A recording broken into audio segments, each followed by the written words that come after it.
Okay, this is a quick video to show you an alternative to using the base from model that we were working with for this project.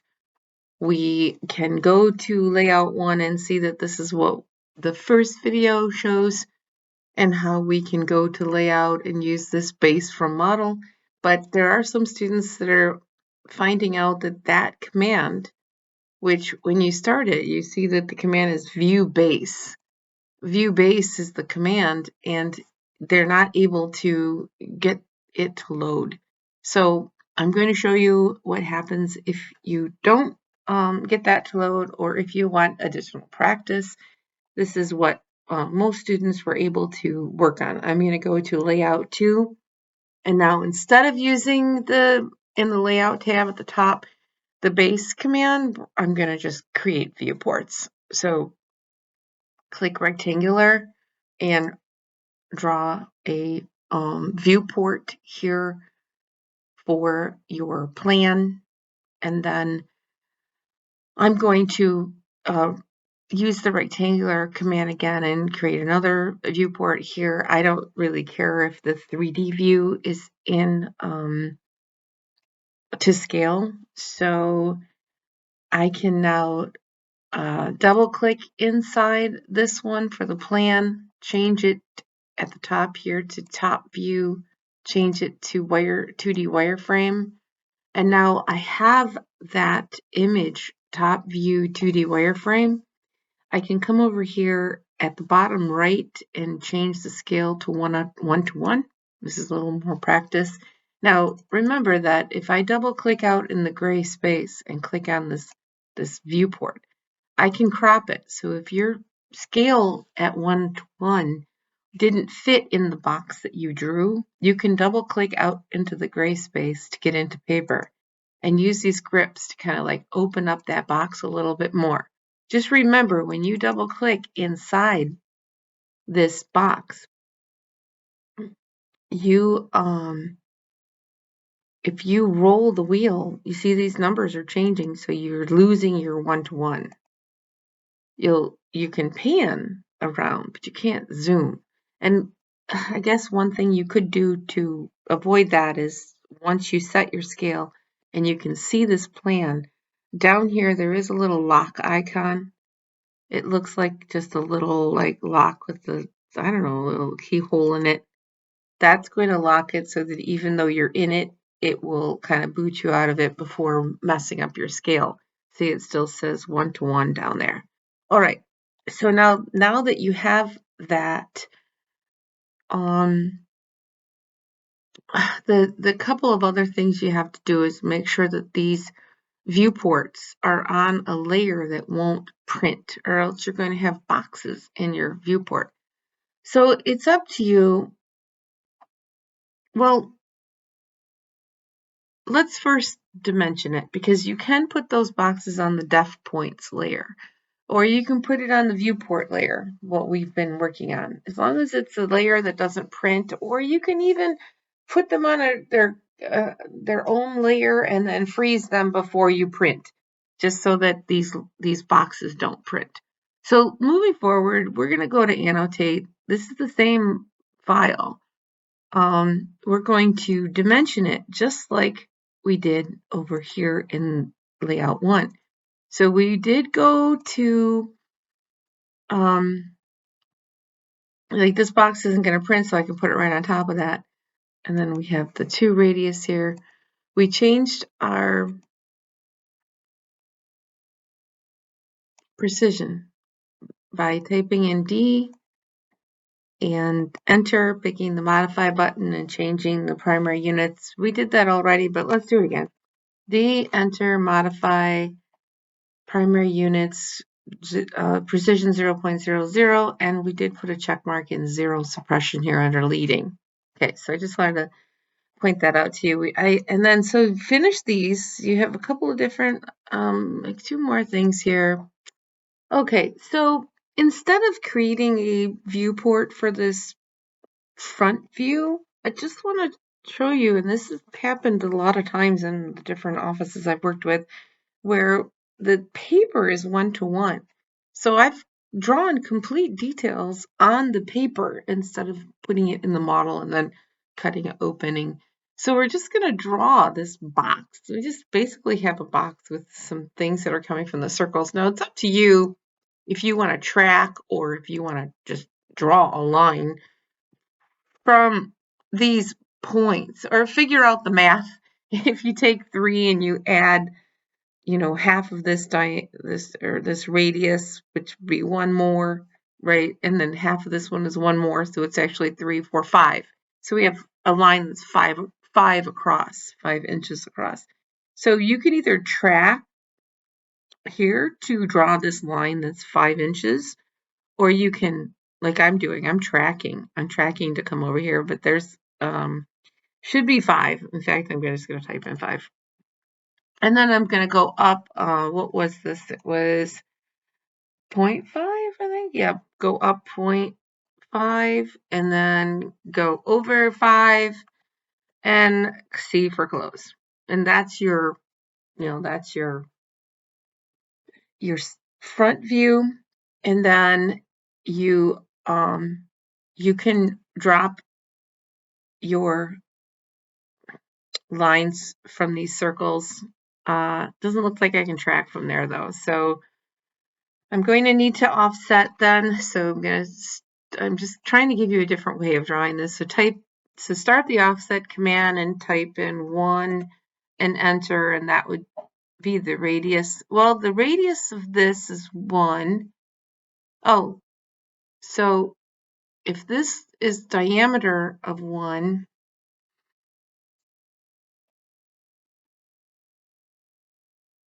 so let's start the offset command and type in 0.5 and then enter. Click on this line right here and go to the right, and then select it again and go to the right and type in 1 and enter. There's your lines for this circle. And the same thing over here, I believe, because this is 0.75 diameter. Okay, so offset 0.625 from the right hand side, because I figured that out by taking this 1 and then taking away, which is the radius from here to here, and then taking the diameter of 0.75, half of that, and subtracting it by 1. And then from here, I'm going to offset the 0.75. And now I have my lines. I know, right? And then now I have my front view. These should be hidden lines, so I'm going to go back and create a layer for those hidden lines. I know that I already have these because I did it a different way. But I'm going to go ahead and create a layer called hidden, and load the hidden line type. Might as well use this one. See, well, you can pick load. I'm doing this in case you didn't have a chance to use the other method. Pick hidden and okay and okay. And now I don't want to change the color. I'm not going to change the color. I'm just going to go out of this. But I'm going to select these 4 lines and put them on the layer called hidden. Right, and there it is.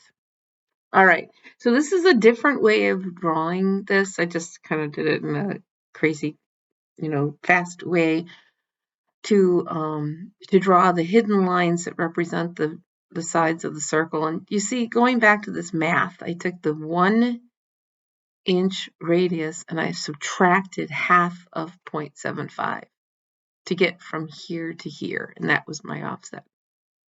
Okay, so I had to fix my lines because when I offset 0.625, I must have typed in something different. But if you do the math, it's the radius of 1 from the center out minus half of 0.75, and that brought us to 0.625. And that's what we used to offset this line over 0.625. Then we offset this line over 0.75, and we got this. All right, basic 2D drawing right there. And now I can go over to annotate and linear dimension to get this dimension. And then put your multi-line text on here to tell us, what assignment this is. Okay, 14, I believe. And you're done. Well, honestly, just want to make sure that your viewports are on a layer that doesn't print. So that means that, guys, you may have to either create a layer called viewport and make it a non-plot, or here is something else. Not totally recommended, but I have worked with companies that will put the viewports on the def points layer. Now, the def points layer is supposed to only be for your linear dimensions, but it doesn't print. So it doesn't print, but you can't really work with it. So if you create a viewport layer and make it a no plot layer, or put your viewports on the def points layer, or just freeze them, put them on a completely different layer and freeze them so that they don't print, then when I go up here to print this and I pick continue to plot a single sheet because I have more drawings open, and I go over to a PDF and I change this to monochrome, and I pick apply to layout and I preview it. See, it's going to show me. It's not going to show me the viewports because I was on it. So you can use this method if the base from model isn't working, and it's okay if this 3D shape is is a little bit smaller. I probably would move it down just a little bit to put it in like the page layout kind of thing. All right, so that's it. A handful of students are having a hard time with the view base command that we used here for the assignment, and so as an alternative to that, you can use this method of creating these viewports for these two, and just draw this one at 1:1. Because if you created a viewport for this one to look at the front view, you would have way more lines in it, and it's a little bit better to just draw your image for the front view here. All right, thanks. I'm glad we could find something for those students to use that the base from model didn't work.